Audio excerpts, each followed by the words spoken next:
ഈ രണ്ട് വ്യക്തികൾ ചില്ലറക്കാരല്ല കേട്ടോ. വോമിക സിംഗ് ആൻഡ് സോഫിയ ഖുറേഷി. ഈ രണ്ട് വ്യക്തികൾ ഇന്ത്യൻ ആർമി ഫോഴ്സിൻ്റെ അഭിമാനമാണെന്ന് എനിക്ക് എടുത്തു പറയാൻ പറ്റും. അതായത് ഏപ്രിൽ 22-ന് പഹൽഗ്രാം ഒരു വലിയൊരു ആക്രമണം ഉണ്ടായി. പാകിസ്ഥാൻ ഇന്ത്യക്കെതിരെ നടത്തിയ ആക്രമണം 26 പേരുടെ ജീവിതമാണ് പോയത്. 26 പേരുടെ.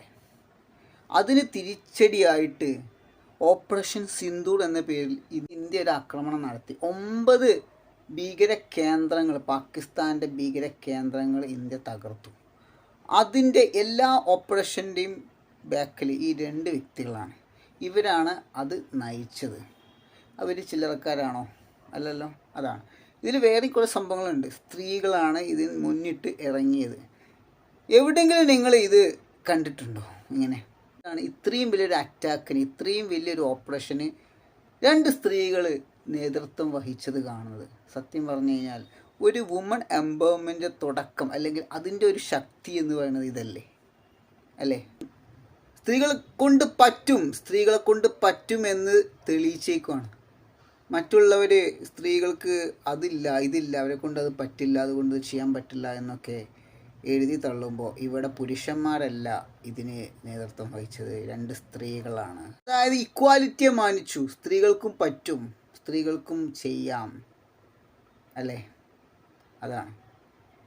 ഇത് ഭയങ്കര ഒരു വല്ലാത്തൊരു എന്താ പറയുക, ഒരു ഡിഫറൻസ് ഉണ്ടാക്കി കേട്ടോ എനിക്ക് ഈ വാർത്ത കേട്ടപ്പോൾ.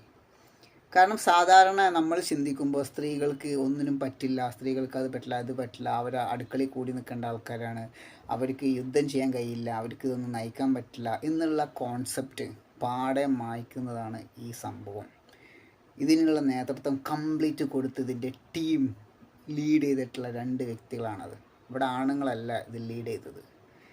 ഒരു സത്യം പറഞ്ഞാൽ ഭയങ്കരധികം അവർക്ക് പ്രശംസ അർഹിക്കേണ്ട, അല്ലെങ്കിൽ നമ്മൾ അവരെ കൺഗ്രാജുലേറ്റ് ചെയ്യേണ്ട ഒരു സംഭവമല്ലേ? ആശംസകൾ കൊടുക്കേണ്ടതല്ലേ ഇതിന്? ഒരുപാട് അല്ലേ? സത്യം പറ, നിങ്ങളൊന്ന് ചിന്തിച്ച് നോക്കിയിട്ടുണ്ടത്? സാധാരണ മറ്റുള്ള രാജ്യങ്ങളെടുത്ത് നോക്കുകയാണെങ്കിൽ